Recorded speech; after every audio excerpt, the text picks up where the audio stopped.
قال أحد من الأحبة وقال: سيدنا أبو سفيان والسيدة هندة وسيدنا معاوية وعمرو بن العاص ووحشي رضي الله تعالى عنهم، هل هؤلاء أصحاب رسول الله صلى الله عليه وسلم أم لا؟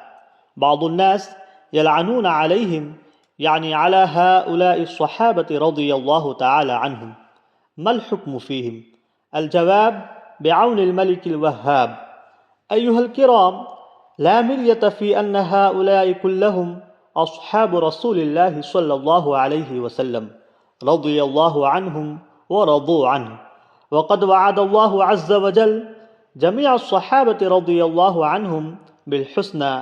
قال الله عز وجل في القرآن الكريم سورة النساء رقم الآية 95 قال: وكلا وعد الله الحسنى. جاء في الحديث الشريف قال النبي صلى الله عليه وسلم: إذا رأيتم يسبون أصحابي فقولوا لعنة الله على شركم. هذا موجود في الجامع للترمذي ومشكاة المصابيح.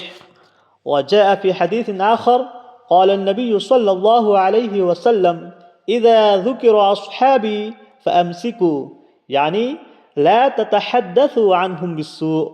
هذا موجود في الجامع الصغير مع فيض القدير ومرقاة المفاتيح شرح مشكاة المصابيح. وورد في حديث ثالث قال النبي صلى الله عليه وسلم: دعوا لي أصحابي وأصهاري. وأيضا أتى في الصحيح للمسلم قال النبي صلى الله عليه وسلم: لا تسبوا أحدا من أصحابي، فإن أحدكم لو أنفق مثل أحد ذهبا ما أدرك مد أحدهم ولا نصيفه. الله أكبر. خلاصة: الصحابة كلهم عدول. الناس الذين يلعنون على الصحابة رضي الله عنهم حقيقة هم ملعونون. علينا أن نجتنب اجتنابا شديدا من صحبة هؤلاء الناس الملاعين، كما ذكر في فتاوى تاج الشريعة الذي صنفه الإمام أخت رضا خان الأزهري الهندي عليه الرحمة والرضوان. والله تعالى أعلم ورسوله جل وعلا، وصلى الله عليه وآله وصحبه وسلم.